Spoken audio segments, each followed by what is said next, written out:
Hey, good morning everybody. Hope you're having a great morning and enjoying the beautiful weather out. Great time to take a walk in the morning when there's no one out on the streets and enjoy the greatest gift God gives us, which is nature, which is something we take so for granted. So they say this story about this guy, a farmer in Iowa, and he's sitting in his farm and on his tractor, and there's a bus of politicians that's driving by on one of these tours, and the bus is driving by his farm, and the bus flips over and there's major casualties. Of course, he calls the police, but he's in Timbuktu, in a faraway little remote farm. It takes time to get there for the police. So meanwhile, he's starting to bury the dead. An hour later, the ambulance and the police come, and they ask him what happened. And he says, well, there was a bus full of politicians that flipped over and crashed. And the police asked the guy, are there any survivors? I don't see it. Or is there any survivors? He says, no. He says, nobody survived? Everyone died? He says, I buried them all. He says, no one survived? He says, listen, some of them said they survived, but they're politicians. Who believes them anyways? One of the things that's been troubling me probably the most about what's going on in the pandemic is this. And I know I'm going to get in trouble by some people, but I think it's something that needs to be discussed. I don't think we've had a bigger crisis in our lives, in the lives of Americans, in at least a century. You think about 9/11, you think about Pearl Harbor, you think about the crises that we've gone through. I'm not talking about World War II. I'm talking about general crises that there hasn't been anything like the pandemic and coronavirus that we're suffering with now.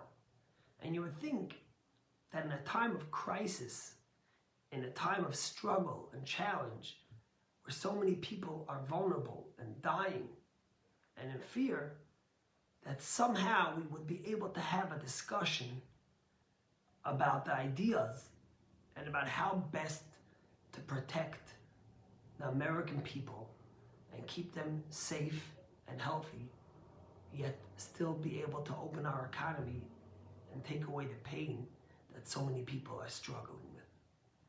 But from the moment this pandemic started, it's all been divided along politics. You look at every poll. If you're Republican, you want the country open. If you're Democrat, you want the lockdown to continue. The divide is drastic. And every time you say something that you might feel is better for the safety of the people, if it's not in the political line of someone else, it's shot down immediately.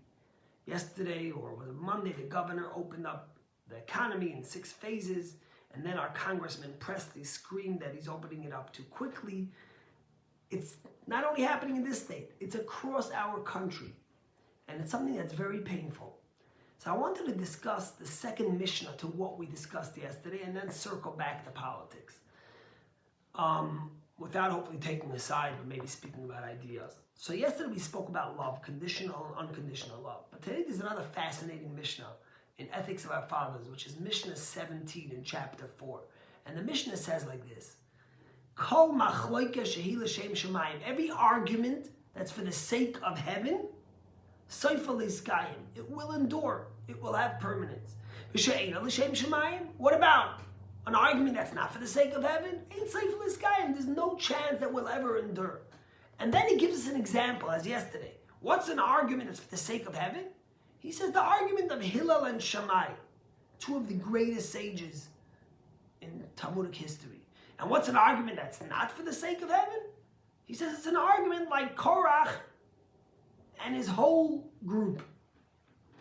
So let me first give you a little background history, and then ask you a question, and then try to explain to you what Ethics of Our Fathers is telling us. Hillel and Shammai, as I mentioned, were 2 of the greatest sages that lived in the time of the Talmud. They both had big yeshivas, and they taught some of the deepest thoughts in Torah. They ruled many halachot, many laws, but they always argued.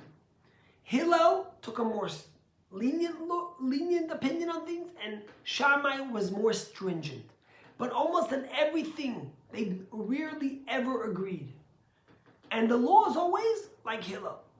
But Pirkei Avot tells us that this is an argument that's for the sake of heaven.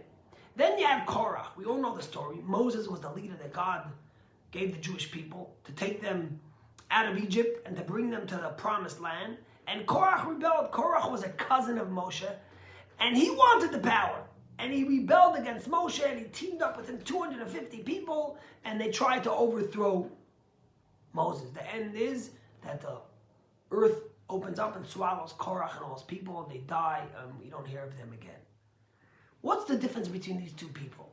I'll tell you something interesting. If you look at what the Mishnah says, the contrast is not correct. The Mishnah says an example of an argument for the sake of heaven is Hillel and Shammai. An argument not for the sake of heaven is an example of Korach and his group.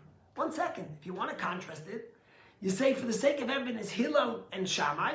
You should have said for the sake, an argument that's not for the sake of heaven is Korach and Moses. Moses was Korach's partner, right? Counterpart. He argued with Moshe.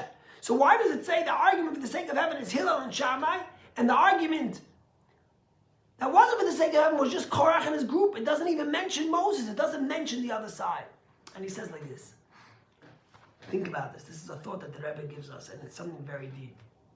When it comes to an argument that's for the sake of heaven, there's two parties that are seeking the truth. We both want to find the real truth. Hillel wants the truth, and Shammai wants the truth. There's no way to find the real truth and to find the correct answer without hearing what the other person has to say. Now, granted, it could be you totally disagree with the other person, and it could be he's wrong, wildly wrong. But if you don't hear her or his opinion, if you don't give them a chance to listen to them, how will you ever come to the truth? Maybe they are right. And if your argument's for the sake of heaven, then at the end of the day, what's greater than winning? Finding the truth. So theoretically, if you listen to the other person's argument and they might be saying the truth, then guess what? You'll agree with them. And although you lost, you really won because the truth won. And the truth is what supersedes everything. And that's why it endures for heaven. But what about when there's an argument that's not for the sake of heaven? Like Korach. It wasn't about an idea. It wasn't about finding the truth. It was about Korach. Korach wanted the power. He wanted to be the leader. Korach had no interest in finding what was the truth and why it might be the truth. And therefore, in the nuance of the Mishnah, it tells us Korach and his whole group. It doesn't even mention Moshe. Because when Korach came up with an argument and came up with a fight against Moshe and made this dramatic lie, which we all read about in the Torah, which was ridiculous, he didn't want to hear what Moshe said. He didn't care what Moshe's opinion is.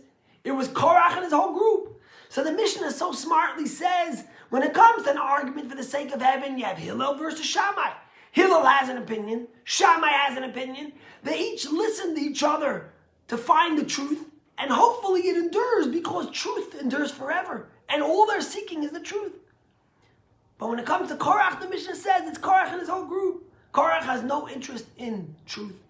Korach has no interest in what's right. He has an interest in winning, and because he has an interest in winning, the other side doesn't exist, and he doesn't want to hear their opinion. Korach was the first demagogue.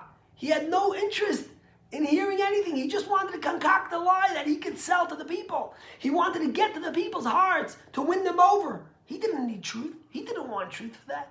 And that's the message that Mishnah is telling us. So think about this, I always say. You know, I'm a rabbi. And as a rabbi, hopefully you know people that are liberal and conservative. Hopefully you know people that are democratic. And hopefully you know people that are Republican. Hopefully you know people that want to stay in lockdown. And you know people that want to open the economy. You know people that like different people, think differently, because God made us differently. And the truth is, there are two thoughts. Is there anyone that truly thinks they understand this virus and know for sure what's right and what's wrong? How could we have certainty if every day there's new developments? Is the answer to lock down forever? Of course not. Is the answer not to worry and not to be careful and not to wear masks and not to worry about our vulnerable? Of course not. But what's with the conversation? If we really seek the truth, why can't we discuss it? Why do I, as a rabbi, have to worry that if I say an opinion about what should happen with the economy or not, or any opinion about the virus, that immediately it'll be politics? How far have we fallen if the most critical moment in our life, the most dangerous virus that's made every single American vulnerable, wealthy or poor, right or left, we all don't know what the future holds. If when it comes to something like this, we can't discuss an idea and can't seek the truth, how far have we fallen? And the truth is, it's not only in this.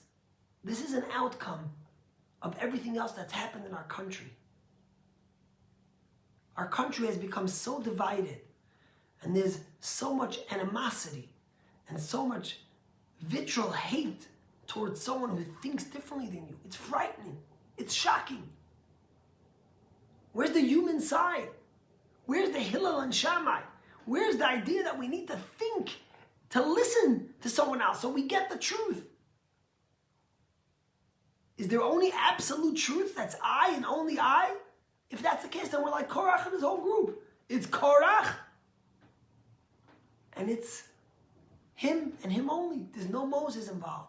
Or are we going to be like Hillel and Shammai, where we're able to listen and respect someone else? We all live in the same community. We have friends that might think differently than us. We're about ready to get the Torah. Shavuot is coming up in a week from tomorrow night. Shavuot, the rabbis tell us, and I'll speak about it again in other days, was all about the unity of the Jewish people. The rabbis say it was the first time and the last time, unfortunately, in history, where there was complete unity amongst every single Jew. Let us take this to heart. Let us learn a lesson from Hillel and Shammai, from the Mishnah teaches us. Let us be tolerant. Let us listen to others. Let us seek the truth and only the truth. Let us use our mind and our brains to find the best way to protect our vulnerable and to look after those that are hurt, being home and can't pay their bills. Let us be sensitive to both. And let us find that Hashem will bless us. You know what we say in the end of the Amidah every day? And I'll finish with this. We say, Barchenu Avinu Kulanu Ke'echad. Bless us, our Father, when we are all like one. And the rabbis say that the only time that God's blessing rests and dwells amongst the Jewish people is when we are like one. We don't know why God sent this pandemic, but we sure know that it's a message for us to learn to be better, and that the way that we were before and the tolerance we had for each other and for each other's opinions was inexcusable and wasn't a good thing. And if there's one thing that we could take to heart, it's to be more gentle, more understanding, and more seeking of the truth. Have a good day.